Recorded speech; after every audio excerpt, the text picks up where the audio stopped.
सबसे पहले माननीय गोविंदाचार्य जी, विष्णु बहादुर सिन्हा जी, शंभू सिंह जी, सुरेंद्र सिंह बिष्ट जी, जो सबसे अग्रस्त आदमी हैं, और सभागार में उपस्थित सभी अतिथिगण का मैं स्वागत करता हूँ। तो आज मेरा टॉक जो है वो कैसे जो पाश्चात्य भारतीय थे वेस्टर्न एंथोलॉजिस्ट, उन्होंने कैसे हिस्ट्री को हमारे स्पॉइल किया, कैसे डिस्टॉर्ट किया और क्यों हिस्ट्री को रिवाइज करने की भी जरूरत है। तो सबसे जो मेरा टॉपिक रहेगा वो कैसे वो इंटरेस्टेड हुए इंडियन हिस्ट्री में, जबकि ये 300 साल पहले की बात है। तो उनको क्या आवश्यकता पड़ गई कि वो इंडियन हिस्ट्री में इंटरेस्टेड हो गए वो, और वो उन्होंने कैसे कैसे वो रिलेटेड चलाए, क्या मेथोडोलॉजी अपनाई, उस पर बात करेंगे हम। तो सबसे पहले हम शुरुआत करते हैं बड़े फेमस कोट की। एक फ्रेंच राइटर थे, फिलोसोफर थे, वोल्टायर। उन्होंने बोला था कि I am convinced that everything has come down to us from the bank of Ganges. Astronomy, astrology, sciences, literature, तो जो भी हमारे पास ज्ञान है वो सब जो है गंगा किनारे से आया हुआ है। तो चलिए 300 साल पहले की यात्रा पे चलते हैं। कहां से ये शुरुआत हुई जब मुगलों का शासन था 1700 साल में। औरंगजेब उस समय राज कर रहा था, तो उसका बड़े भाई दारा शिकोह थे, वो हिंदू सभ्यता, हिंदू धर्म से बहुत ज्यादा प्रभावित थे। इतना प्रभावित कि उन्होंने उपनिषद का जो है वो पर्शियन लैंग्वेज में ट्रांसलेट करवाया। फिर अकबर उस ट्रांसलेशन को पढ़ के एक स्टूडेंट वाइज बर्डियर थे, औरंगजेब के दरबार में वो डॉक्टर थे, तो वो यूरोप में ले गए। यूरोप में वो उन्होंने अपने एक मित्र थे, लिंग्विस्ट थे, फ्रेंच लिंग्विस्ट ड्यूपिरॉन, उनको दिया। उन्होंने वो भी प्रभावित हुए और उन्होंने लैटिन ट्रांसलेशन किया। वो translation German philosopher Arthur Schopenhauer के पास में गया, जो कि हिंदू धर्म के बाद हो गए। और वहां से जो है जर्मनी में एक संस्कृत स्टडीज का और हिंदू धर्म का क्रेज चालू हो गया।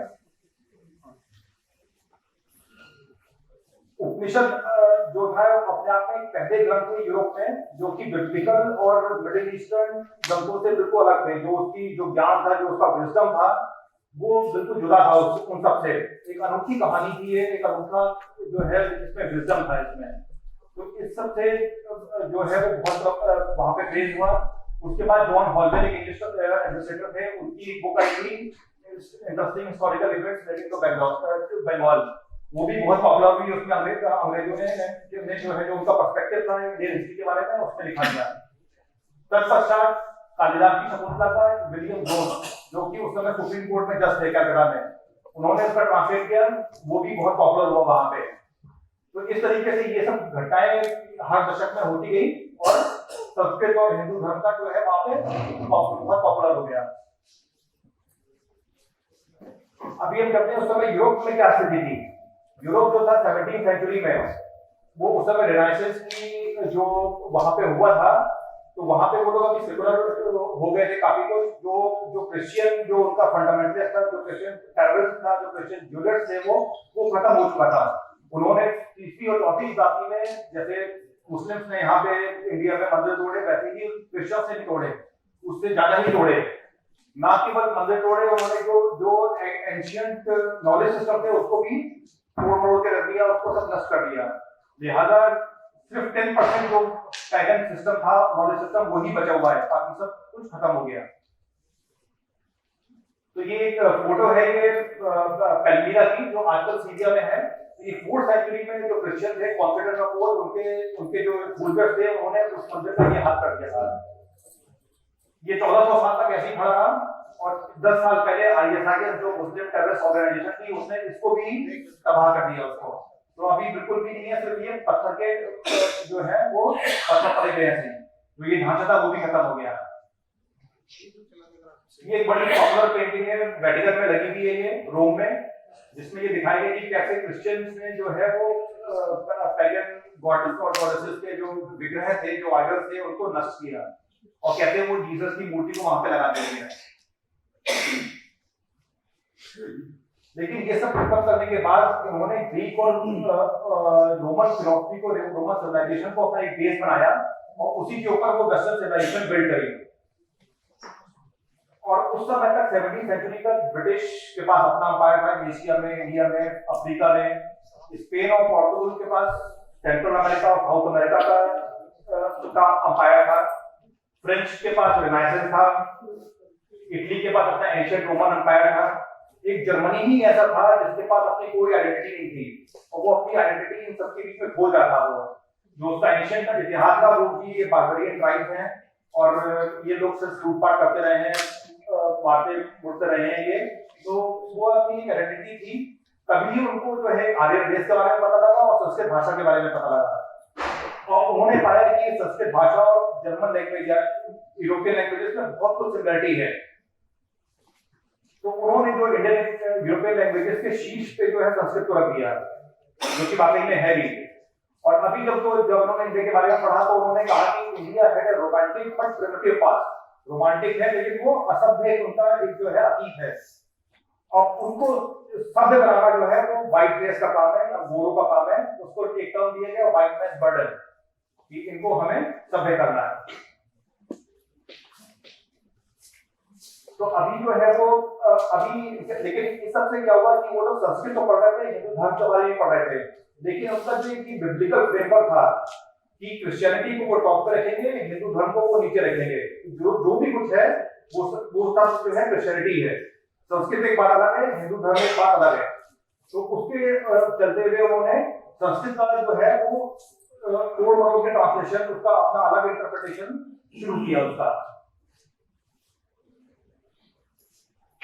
तो इसकी जो उसका वर्ड दिया गया इसको एक डिसाइड बोला गया, डिस्ट्रक्शन ऑफ नॉलेज। तो कैसे भी इसको हमें डिस्ट्रॉय करना है उपनिषद को, वेदों को। तो इसमें एक इंडोलॉजिस्ट है मॉनियर विलियम्स, उन्होंने कहा था कि जब ये हमारे नैरेटिव पे चलते हुए हिंदू धर्म खत्म होगा तो क्रिश्चियनिटी को वेल पोजीशन होना चाहिए इंडिया में, ताकि जो भी हिंदू है वो क्रिश्चियनिटी को अपना लें। तो और उनका एक ही मोटो था कि आई कॉन्कर देयरफॉर आई एम, मतलब कॉन्कर और कॉन्क्वेस्ट उसी में ये जीते रहे। तो आज के विश्व में आप देखेंगे जो दो मेन लड़ाइयां चल रही हैं, इजराइल हमास और यूक्रेन और रशिया की, वो सब ये इन अब्राहमिक रिलीजन के बीच में चल रही है। कोई भी एंशिएंट सिविलाइजेशन इसमें नॉन अब्राहमिक इसमें लड़ाई नहीं कर रहा है, विश्व में कहीं पे भी ऐसा नहीं हो रहा है इस समय। तो जब ये सब चल रहा था, संस्कृत की पढ़ाई चल रही थी जर्मनी में, यूरोप में, तो और उसी समय पे 7वें 18वें शताब्दी में अजंता एलोरा की भी खोज हुई। उसके कुछ समय बाद हड़प्पा और मोहनजोदड़ो की भी खोज हुई। तो हमारे इंडियंस में एक यूफोरिया आ गया, एक आ गया कि हम बहुत महान रहे थे, कभी हमारा बहुत एंशिएंट इतिहास रहा है, तो हमें गर्व महसूस हुआ इस बात पे। हमने ये इस गर्व में हमने ये सोचने की, समझने की कभी कोशिश नहीं करी कि वो ऐसा क्यों कर रहे हैं, क्यों वो हमको पढ़ रहे हैं, क्यों हम ऑब्जेक्ट बन गए, क्यों हम सब्जेक्ट बन गए, उनका क्या मंशा है उनकी, ये कभी हमने जानने की कोशिश नहीं करी। ना ही हमारे किसी स्कॉलर ने, एक जो आर्य समाज के दयानंद सरस्वती थे, उन्होंने थोड़ा बहुत प्रोटेस्ट किया था कि ये जो हो रहा है वो थोड़ा बहुत गड़बड़ हो रहा है। और हमने भी कभी भी क्रिश्चियनिटी और इस्लाम को समझने की कोशिश नहीं करी कि उनका क्या फ्रेमवर्क है, क्या माइंडसेट है। तो इसमें जो था कि जर्मन स्कॉलर जो थे उन्होंने सिर्फ, जैसे मैंने बोला कि उनका यही था कि बिब्लिकल फ्रेमवर्क में तो इसकी पढ़ाई करनी है। और बहुत सारी यूनिवर्सिटीज फ्रांस में, इंग्लैंड में और जर्मनी में खुल गई, पेरिस में, फ्रैंकफर्ट में और लंदन में। और उन लोगों ने इंडिया से जो हमारे मैन्युस्क्रिप्ट थे, एंशिएंट मैन्युस्क्रिप्ट, उसको पढ़ना शुरू कर दिया, उसको पहले इंपोर्ट किया, उसको मंगवाया, उसको फिर आपने उसमें ट्रांसलेशन किया उसको। तो फिजिकल जो कॉन्क्वेस्ट था वो अंग्रेजों के द्वारा था, जो जर्मन लोग थे उनके द्वारा जो है वो कल्चरल कॉन्क्वेस्ट था, या कल्चरल जेनोसाइड जिसको बोल सकते हैं वो था। और उनका मोटिव ये था कि हमारी जो आगे आने वाली जनरेशन है उनको ऐसा बता दो कि आप लोग जो हैं, आप लोगों ने एशियन टाइम्स में कुछ नहीं किया, और शर्म महसूस कराओ बच्चों को, हिंदू बच्चों को, कि जो है आपकी जो एंसेस्टर थे वो कुछ नहीं किया, वो हमेशा स्लेव ही रहे, अभी भी स्लेव ही है। ये मेन उनका ये पर्पस था ये। और ये नैरेटिव आजकल भी चल रहे हैं, जिसके बारे में भी आगे चर्चा करेंगे। तो सबसे पहले आते हैं जर्मन एंडोलॉजिस्ट पे। तो इसमें दो भाई थे, फ्रेडरिक शैलेगर और ऑगस्टस शैलेगर। तो उनको 17th-18th सेंचुरी में ये हुए थे ये। तो उसमें उन्होंने एंशिएंट इंडियंस और जर्मन्स में एक जेनेटिक रिलेशनशिप की थ्योरी चलाई उन्होंने, कि हम लोग जो है एंशिएंट इंडियंस और एंशिएंट जर्मन्स एक ही थे। इनफैक्ट जो इंडियंस थे वो जर्मनी में माइग्रेट हुए, मतलब एक out of India theory start हुई थी उस समय। तो ये शैलेगर जो थे, उन्होंने फ्रेडरिक शैलेगर, उन्होंने एक फ्रेमवर्क प्रस्तुत किया कि संस्कृत जो थी वो इंडियन लैंग्वेजेस के टॉप पे थी, और इंडियंस माइग्रेटेड टू जर्मनी, ये उनके द्वारा एक थ्योरी थी है, जो कि अभी आजकल जो आउट ऑफ इंडिया थ्योरी है वो यही कहती है कि हम इंडियंस को है वो सेंट्रल एशिया और ईस्टर्न यूरोप और सेंट्रल यूरोप में गए। और जर्मन जो है वो उन्होंने जो जो एंशिएंट हिंदूज थे, वो जो पेडिग्री थी, जो सिविलाइजेशन थी, उन्होंने रिटेन किया। जबकि इंडिया में जो इंडियंस थे वो करप्ट हो गए इस्लामिक इन्वेजन से डरते हुए, या बाद में वो भी और इन्वेजर्स आए, शक से और जो कनिष्क आए, कुषाण आए, उनके द्वारा। तो जर्मनी में केवल आर्यन रेस है, जबकि इंडिया में वो करप्ट हो गई वो। एक दूसरे एंथ्रोपोलॉजिस्ट थे अर्नेस्ट रेनन, उनकी एक अलग थ्योरी थी कि वर्ल्ड में दो रेसेस हुई हैं, एक सेमेटिक रेसेस मतलब ज्यूज की रेसेस और एक आर्यन रेस। तो जो ज्यूज थे वो इजराइल में शुरू हुए, जो मोनोथेइस्ट था, जो एक ईश्वरवादी था, वन गॉड वाला, उनका गिफ्ट था वो, और उससे ही माइग्रेट होकर क्रिश्चियंस आए, उसी से क्रिश्चियंस निकले। और दूसरी रेस थी आर्यन, तो इनके पास बहुत सारे भगवान थे और मल्टीपल गॉड्स होने के कारण इनके पास डेफिनेटली क्रिएटिविटी, उन्होंने एक वर्ड यूज किया था कि ये लोग ही क्रिएटिव होते हैं ये। और इन दोनों का जब संगम हुआ, जब ये लोग क्रिश्चियनिटी जर्मन पहुंची और आर्यंस भी जर्मन पहुंचे, तो एक जो एक नई सिविलाइजेशन पैदा हुई, वो जर्मन या यूरोपियन सिविलाइजेशन थी, जो कि उस समय टॉप पे थी।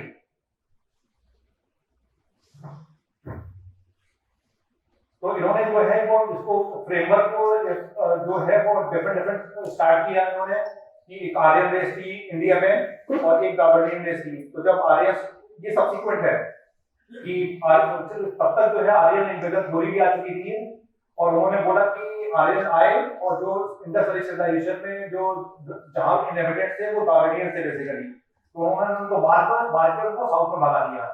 तो उन्होंने नॉर्थ इंडियन और साउथ इंडियंस के बीच में भी एक दरार पैदा करने की कोशिश करी, उन्होंने एक फॉल्ट लाइन पैदा कर दी।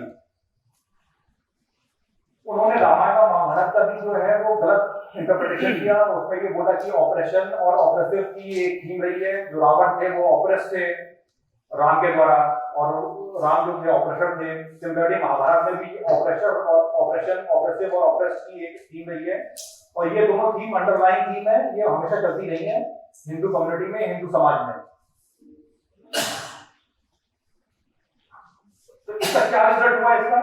अभी इनको बिब्लिकल फ्रेमवर्क में इनको फिट करने की हमारी हिस्ट्री, क्योंकि समय वही राज कर रहे थे वो समय 17वें हरीश शताब्दी में, तो उनको बाइबल के अनुसार 4004 BCE में एक फ्लड आई थी, उसके बाद भी वहां से सृष्टि की रचना हुई। तो उन्होंने उनको इंडियन हिस्ट्री भी वहीं पे फिट करनी थी, वहीं क्रोनोलॉजी वहां से स्टार्ट करनी थी।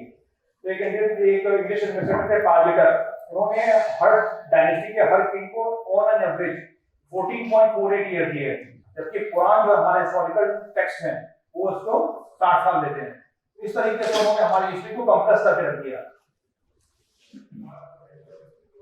इसी तरीके से डिफरेंट एंथ्रोपोलॉजिस्ट आते रहे, वो अपनी अपनी थ्योरी अपने हिसाब से करते रहे, चाहे उसका कोई प्रूवल हो या नहीं हो। तो एक जेम्स बर्नेट थे, उन्होंने बोला कि इंडियन और इजिप्शियन सिविलाइजेशन एक ही थी, जो कि बाद में उन्होंने खुद ही उसको डिस्प्रूव कर दिया उसको। बेसिकली ये था कि इजिप्शियन भी जो है बिब्लिकल का ही पार्ट था, मोसेस जो है वहीं से आए थे, तो उनको भी करना था कि यहीं से कहीं लिंक है इसमें। तो जब इतना क्रेज बढ़ गया तो डिफरेंट यूनिवर्सिटीज में चेयर बना दी गई, वहां पे एक डिपार्टमेंट बना दिए गए। तो जो सबसे फेमस हुआ वो golden chair of Sanskrit in Oxford university. एक गोल्डन चेयर उन्होंने सबसे ज्यादा फंड किया उसको, और एक चेयर बन गई। तो उनका काम ही ये था कि क्रिश्चियनिटी को ऊपर दिखाओ और हिंदुओं को नीचे दिखाओ। ये एक इलस्ट्रेशन है, एक डायग्राम है जिसमें पिक्चर्स हैं, ये 5 जो हैं ये एंथ्रोपोलॉजिस्ट हैं, ये शेलेगल, हेगल, लेसन, होल्ट्जमैन, और एक बीच में ये सज्जन है, ये बॉटम पे, इन्होंने सबसे कम डिस्टॉर्शन किया, तो इनके लिए तालियां please.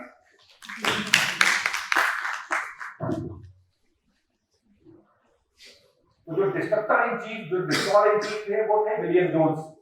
Middle of 18th century में 1760 में ये इंडिया आए थे सुप्रीम कोर्ट के जज बनकर। तो इनको भी संस्कृत का भूत सवार था, इन्होंने संस्कृत पढ़ी, इन्होंने संस्कृत विद्वानों से 5-6 महीने ही पढ़ी, बस 5-6 महीने पढ़ के ही उनको लगा कि वो संस्कृत के विद्वान हो गए वो, और उन्होंने डिफरेंट ग्रंथ का अनुवाद करना शुरू कर दिया। तो सबसे पहले उन्होंने मनुस्मृति का अनुवाद किया, और 1784 में एशियाटिक सोसाइटी की स्थापना करी, जिसने बाद में ब्राह्मी लिपि को डिसाइफर भी किया उन्होंने। नेक्स्ट, तो ये एक स्कल्पचर है, ऑक्सफोर्ड यूनिवर्सिटी के चैपल लगा हुआ है ये। इसमें विलियम जोन्स जो है वो संस्कृत विद्वानों से संस्कृत पढ़ रहे हैं, लेकिन आपको कभी नहीं लगेगा कि ये गुरु शिष्य परंपरा है। इसमें शिष्य गुरु नीचे बैठे हुए हैं, शिष्य जो है आराम से चेयर पे बढ़िया कपड़े पहन के ऊपर बैठे हुए हैं वो। तो उनका पर्पस था कि उन्होंने कहा था villainy of Brahmin lawyers make it necessary for me to learn Sanskrit which is as difficult as Greek. मतलब उनको ये था कि ब्राह्मणों को उनको नष्ट करना था, बेसिकली हिंदुओं को उनको नष्ट करना था। उनको जो डिफरेंट इराज थे, जैसे संवत थे, कली संवत, युधिष्ठिर संवत, उसके बारे में उनको ज्ञान था, लेकिन उन्होंने सबको इग्नोर कर दिया कि ये सब बेकार की चीजें हैं। जो कुरान है आपके, आप बोलते हो हिस्ट्री के हिस्टोरिकल ग्रंथ है, लेकिन ऐसा कुछ नहीं है। ये सब किसी ने बाद में अपने आप ही लिख दिया, उनकी किसी मनगढ़ंत है, मन की उपज है ये। नेक्स्ट, तो उनका जो एंकर पॉइंट था विलियम जोन्स का, वो था अलेक्जेंडर का इन्वेजन जो 326 बीसी में हुआ। उन्होंने बोला कि ये जो है ये बिल्कुल करेक्ट जो है एक इवेंट है, जिसको ग्रीक सोर्सेज भी इसको कॉर्पोरेट करते हैं, जिसको वेरीफाई करते हैं। उन्होंने अलेक्जेंडर को मान के, एंकर पॉइंट मान के आगे और पीछे उसको इंटरपोलेट और एक्स्ट्रापोलेट करके हमारी हिस्ट्री उन्होंने ये लिख दी उन्होंने। तो अगर वहां पे आई, जब वो उनको एक नाम मिला सेंड्रोपोटस, तो उन्होंने, अब उनको तो समझ नहीं आता कि क्या करें, तो सेंड्रोपोटस को उन्होंने बोल दिया कि चंद्रगुप्त मौर्य थे वो। जबकि जो बाद में जो पता चला कि वो सेंड्रोपोटस जो थे चंद्रगुप्त वंश के चंद्रगुप्त थे। तो यहीं पे जो उन्होंने बोला विलियम जोन्स ने कि वो 300 सीई में थे, जबकि ये 326 बीसी में थे। मतलब 600-700 साल तक कंप्रेस किया उन्होंने, जो हमारी हिस्ट्री डिस्टॉर्ट करी, वो एक झटके में उन्होंने यहीं पे कर दी उन्होंने।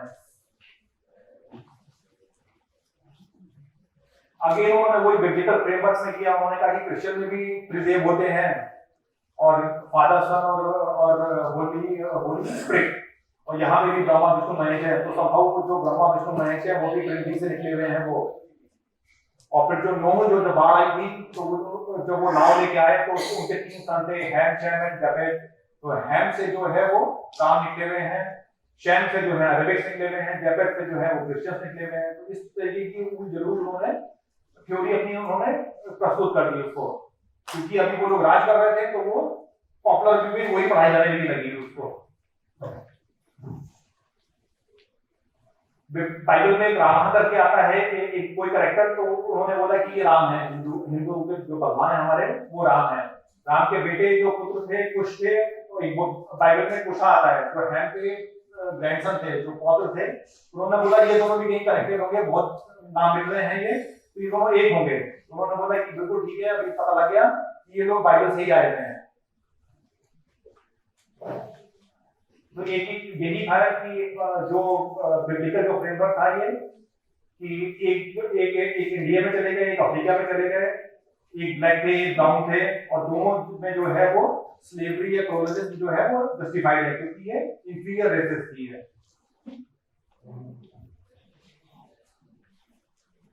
उससे कुछ दशक बाद रिस्ले आए, ये भी एक एडमिनिस्ट्रेटर थे, हिस्टोरियन थे, एंथ्रोपोलॉजिस्ट बेसिकली है।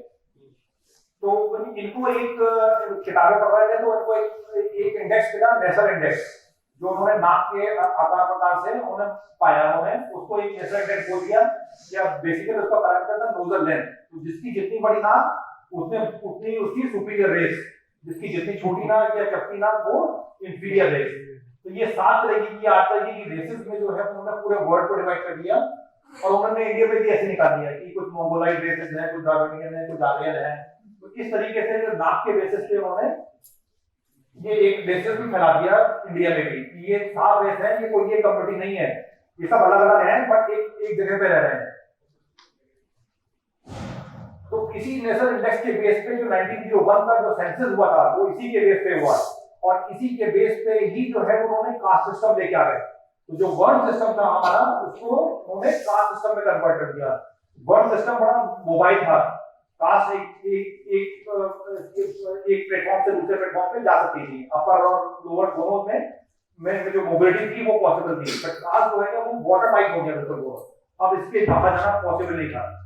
उसके बेसिस पे ही उन्होंने में इंडिया को जो है वो 7 उसमें डिवाइड कर दिया कि जो बलूचिस्तान में है वो टर्किक और ईरानियन रेसेस हैं, साउथ में द्रविडियन है, जो वेस्ट में राजस्थान पंजाब में जो है वो आर्यंस है, जो अभी ये यूपी और बिहार है वो आर्यन द्रविडियन दोनों का मिक्स है, और नॉर्थ ईस्ट में मंगोलाइड है।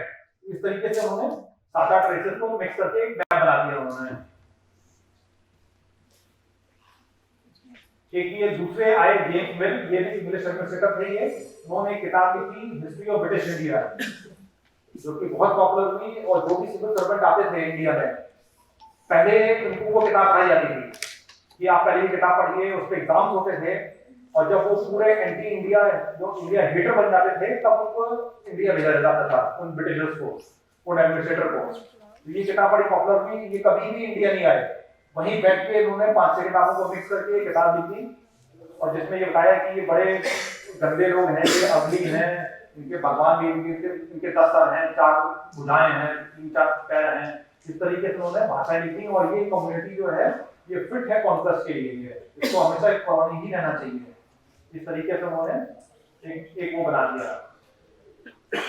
इसी बुक के आधार पे जब मैकॉले आया तो उन्होंने इंडियन एजुकेशन पॉलिसी बना दी, जिसके बारे में आपको पता ही होगा, इसके बारे में मुझे ज्यादा बोलने की जरूरत नहीं है। एक उनका सबसे फेमस है कि हमारी जो एजुकेशन होनी चाहिए, it should produce a class of persons Indian in blood and color but English in taste and in opinion। तो अभी भी ये नैरेटिव हमारी एजुकेशन पॉलिसी आज के डेट में भी चल रही है, ये जरा भी चेंज नहीं की है इन 200-250 साल में। तो इस एजुकेशन पॉलिसी के क्या हुआ कि जो हमारी जो जनरेशन है वो सेकुलर बनती जा रही है, हिंदू धर्म को वो बोलती है कि हमारे बच्चे यही बोलते हैं कि आपके एंसेस्टर्स ने किया ही क्या, हम लोग हमेशा से गुलाम ही रहे। तो जैसे विष्णु जी ने भी बोला कि हमें इस मानसिकता से बाहर निकलना है, और उसी के लिए ये कॉन्फ्रेंस बुलाई गई है कि कैसे हम स्ट्रेटजी को बिल्डअप करें। फिर नेक्स्ट है मैक्स मुलर, ये जर्मन थे, ये बाद में उनको इंग्लिश सिटीजनशिप मिल गई, ये भी कभी इंडिया नहीं आई है, और इन्होंने जो है वेद का ट्रांसलेशन किया, और बहुत ही डिस्टॉर्टेड ट्रांसलेशन किया, जिसकी मैं अभी कुछ बाद में एग्जांपल दूंगा। और इनका सबसे बड़ा जो दुष्कर्म था वो था आर्यन थ्योरी ऑफ इन्वेजन। उस समय तक ये बिल्कुल अनपॉपुलर थी, कोई नहीं जानता था इस थ्योरी के बारे में, बट मैक्स मुलर ने बोला कि नहीं ये थ्योरी ठीक है, और वहीं से ये पॉपुलराइज हो गई है कि इंडिया में जो है एंशिएंट टाइम्स में आर्यन आए घोड़े पे लेके, सफेद घोड़े पे सवार होकर चैरियट्स आई, और वो सबको जो है उन्होंने मार के इन्वेड करके अपने आप को साबित कर लिया। जो पहले के गवर्नमेंट थी, जो प्रीवियस गवर्नमेंट, वो इससे बड़ी प्रभावित थी। इन्होंने 1974 में एक टिकट भी निकाला, डाक टिकट, पोस्टल स्टैम्प। दिल्ली में एक भवन मैक्स मुलर भवन है, एक रोड भी मैक्स मुलर रोड है, तो बहुत ज्यादा उनसे प्रभावित थी। तो अभी शायद कुछ हो इनके बारे में कुछ आगे, तो ये मैं कुछ एग्जांपल दूंगा इसमें कि कैसे जो है उन्होंने इसको चेंज किया। उसको एक उपनिषद का वर्ष 23 है, कठोपनिषद का, नायमात्मा प्रवचने लभ्यो न मेध्या न बहुना श्रुतेन। तो यहाँ पे एक सेकंड वर्ड आया है प्रवचने। प्रवचन मतलब एक अच्छी स्पीच, जो कि शायद मैं दे रहा हूँ इस समय। तो वो उन्होंने जो अरबिंदो जी थे, उन्होंने जब ट्रांसलेट किया इसको, तो उन्होंने बोला ये इलेक्ट्रिक टीचिंग है, या बहुत अच्छी एक पढ़ाई है ये। तो उन्होंने बोला कि सेल्फ जो है, हम अध्यात्म या ब्रह्म को हम नहीं पा सकते किसी टीचिंग से, किसी नॉलेज से, जब तक कि हम अपने अंदर झांकेंगे नहीं। बेसिकली उन्होंने अहम ब्रह्मास्मि का एक उन्होंने वो था ये। मैक्स मुलर ने क्या किया, उसको जो इलेक्ट्रिक टीचिंग थी या प्रवचन था, उसको वेद बोल दिया। उन्होंने बोल दिया कि वेद तो बेकार है, इससे कुछ नहीं हो सकता इससे। तो यहाँ पे ये सटल जो एक था, फिर बिल्कुल कहीं कहीं जो उन्होंने बीच में कुछ छोड़ दिए कि ये आपके वेद खराब है, आपका ये गड़बड़ है, ताकि हम लोग जो है उसके प्रति जो रिस्पेक्ट है वेदों के प्रति वो खत्म हो जाए। नेक्स्ट एक वर्ड थी नागरिको दुष्चरिता शांतो ना समाहिता। इसमें कि जो इविल नहीं है या जो काम नहीं है, जिसका मन शांत नहीं है, उसको भी कभी कोई विजडम नहीं मिलेगी, या उसको ब्रह्म की प्राप्ति नहीं होगी। उन्होंने इसमें ये बीच में एक टर्म ऐड कर दिया सबड्यूड, जो कि ना संस्कृत में है ना अरबिंदो जी का आश्रम, अरबिंदो जी के ट्रांसलेशन में है, उन्होंने सब्ड्यूड वर्ड यूज कर दिया, जो कि इसका मतलब था कि अंग्रेजों से सब्ड्यूड रहो, आप अंग्रेजों के गुलाम रहो, उनकी बातें सुनो। तो इस तरीके से उन्होंने इसको हमारे उपनिषद और वेदों को उन्होंने डिस्टॉर्ट किया। आगे एक है ये यज्ञ ब्रह्माचा क्षत्रम उभय भवतः उदनः, कि जो ब्रह्म की प्राप्ति जो है वो कैसे होगी। तो उन्होंने यहाँ पे उदन मतलब चावल होता है या एक वेजिटेरियन फूड होता है, उन्होंने मैक्सवेल ने उसको मीट में कन्वर्ट कर दिया उसको, कि ये लोग मीट के जैसे हैं ये।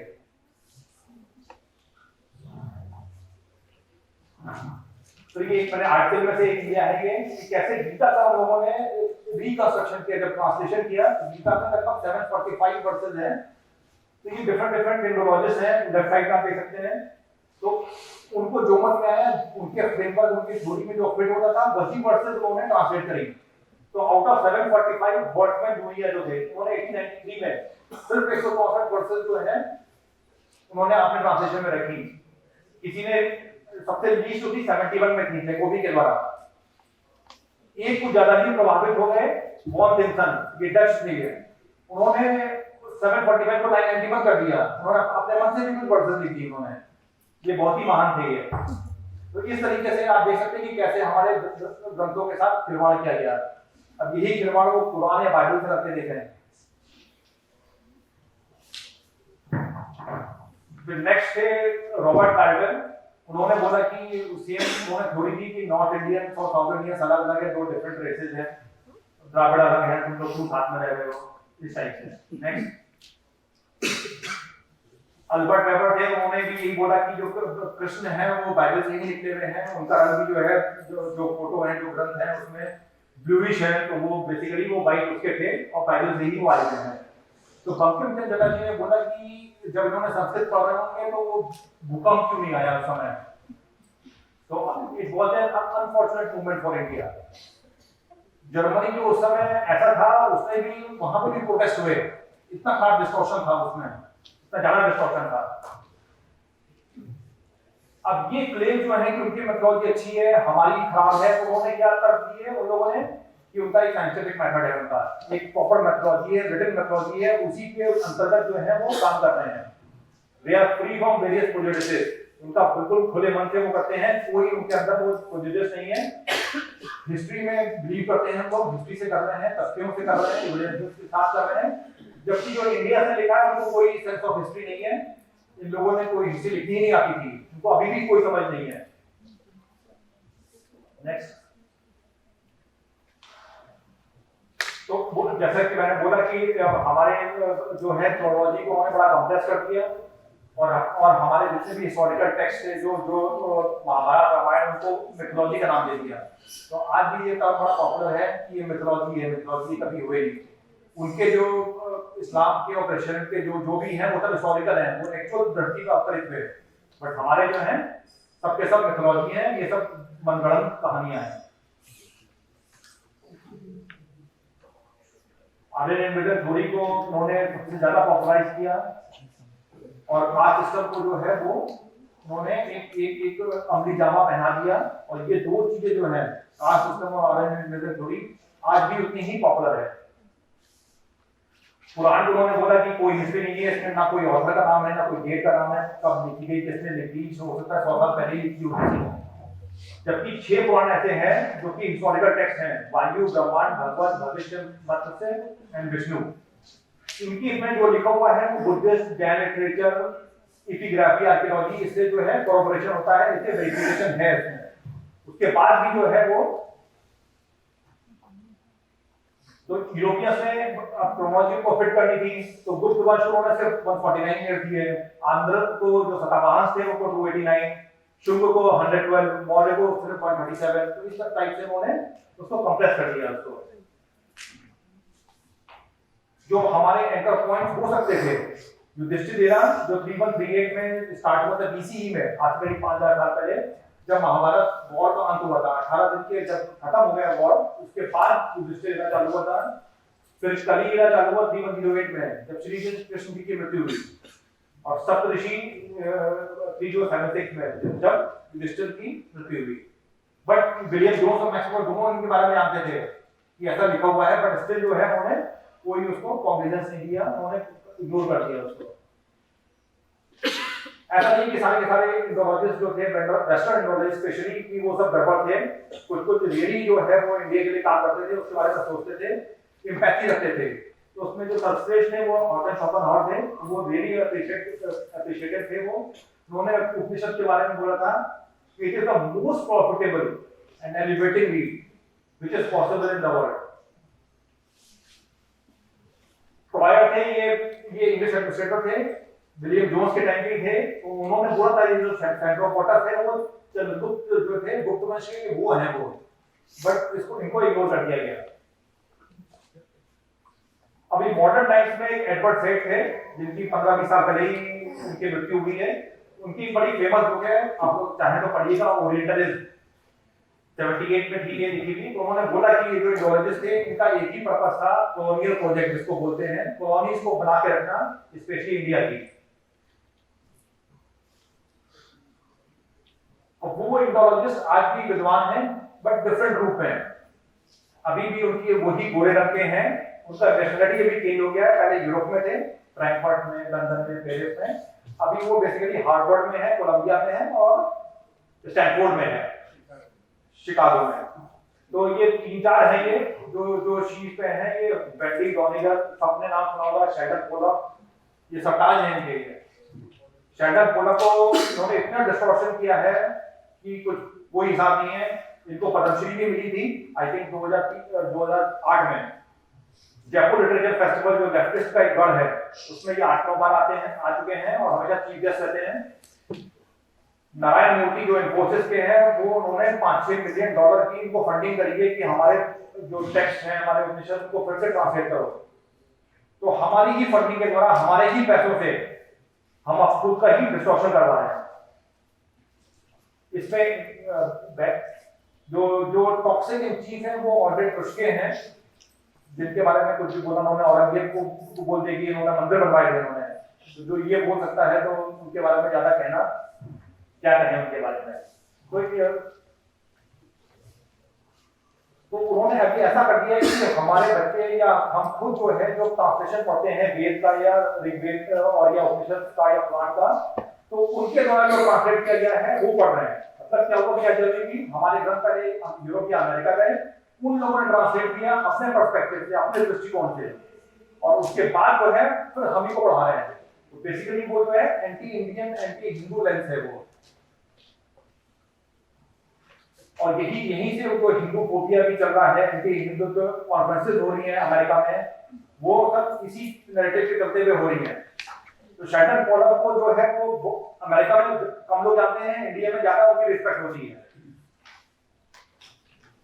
उनके काउंटर पार्ट इंडिया में बहुत सारे हैं, डाउन स्टेट इंडोलॉजिस्ट।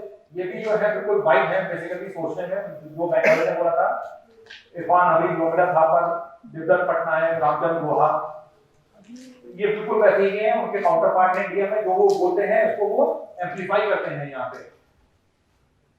इन सब का जो ये 4 पहले के थे, ये 4 अभी के हैं, ये इनका उन्होंने अभी नया नैरेटिव शुरू किया है कि इंडियन सिविलाइजेशन या इंडिया को इंडिया ना बोलो, उसको साउथ एशिया बोलो उसको, ताकि आपकी आइडेंटिटी ही खत्म हो जाए। मतलब इंडिया को चाहिए South Asian civilization, South Asia, India को बैक करना धीरे धीरे।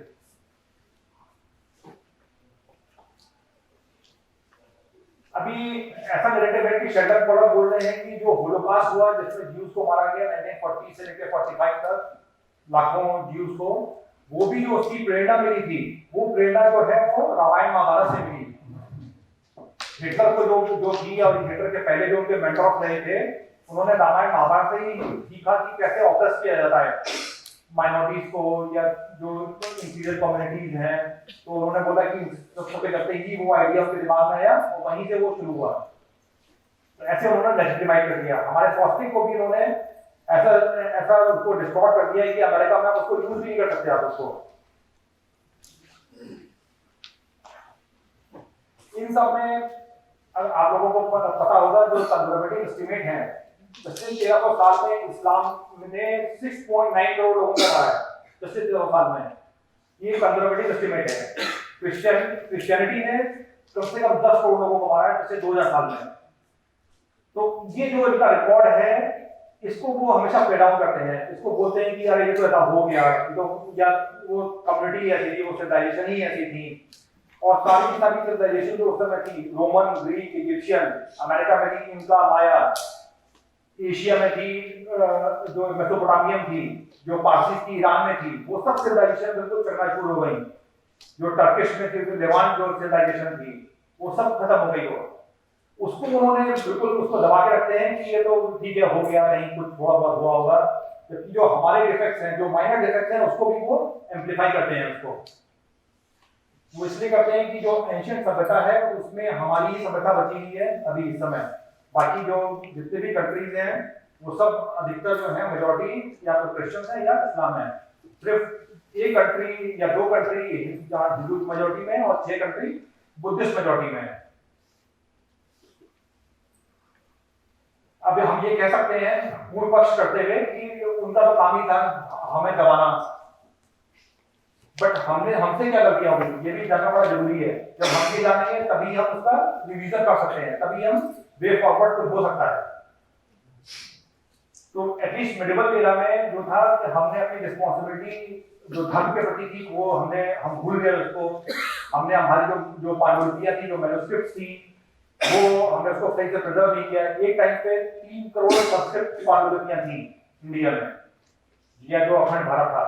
अभी सिर्फ 33 लाख पांडुलिपियां हैं, वो भी वर्ल्ड में अभी भी सबसे ज्यादा है हमारे पास मैन्युस्क्रिप्ट जो है। हमने प्रॉपर ट्रांसलेशन नहीं किया होता है यूरोपियन लैंग्वेजेस में, स्पेशली इंग्लिश में। तो ये एक वैक्यूम रहा हमेशा। इस वैक्यूम को भरने के लिए वो वेस्टर्न नॉलेजिस्ट ने जो है वो वैक्यूम यूज किया, वो गैप को जो गैप था वो यूज किया। जो हमारी हिस्ट्री है वो टेक्स्ट बुक के बाहर ही है अधिकतर हिस्ट्री जो है वो, और उसमें कोई भी सोल नहीं है। जो हमारे टेक्स्ट बुक में पढ़ा जाता है उसमें हमारी कोई आत्मा नहीं है, हमारी कोई विजडम नहीं है। वो जो भी है वो उनके लेंसेज से है। तो के.एम. मुंशी जी ने ये कहा है, the central purpose of the history must be to investigate and unfold the values which age after age have inspired the inhabitants of country to develop their collective will। तो हमें एक नई हिस्ट्री लिखनी है, हमें ये जिसके साउंड जिसकी फूटिंग हो हमारे एंगल से लिखी गई हो, हमारे दृष्टिकोण से लिखी गई हो। तो क्या क्या चीजें जरूरी है अभी इस समय एक्शन जो है? एक तो संस्कृत जो है वो हमारे पाठशालाओं में, हमारे स्कूल्स में कंपलसरी होना चाहिए। एटलीस्ट एक subject up to the class 12 या क्लास 10 वो कंपलसरी होना चाहिए।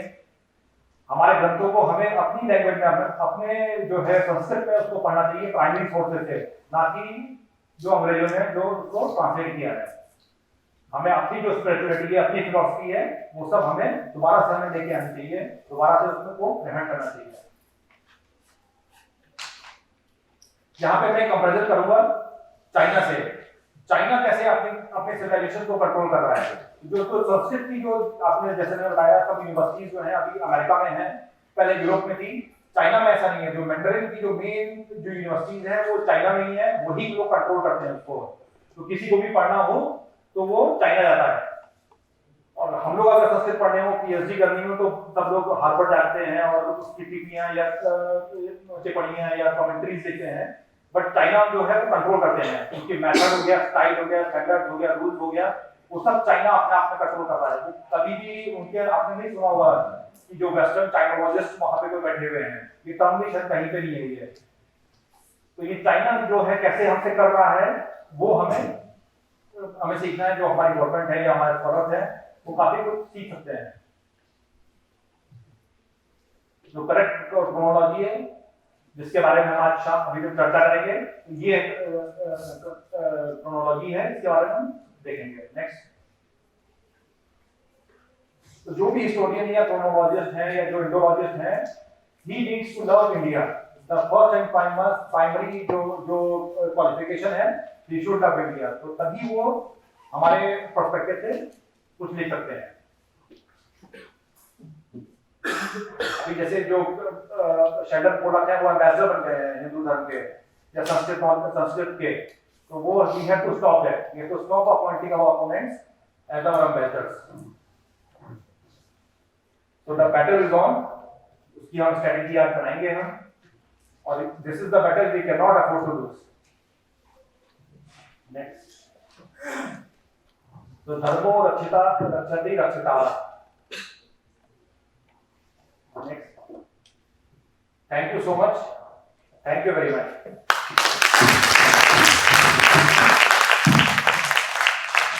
देश विदेश की ताज़ा तरीन खबरों से अपडेट रहने के लिए आप हमारे चैनल को ज़रूर सब्सक्राइब करें और साथ ही बेल आइकन को भी ज़रूर दबाएं ताकि सभी खबरों से आप और आपके जानने वाले रह सके अपडेट।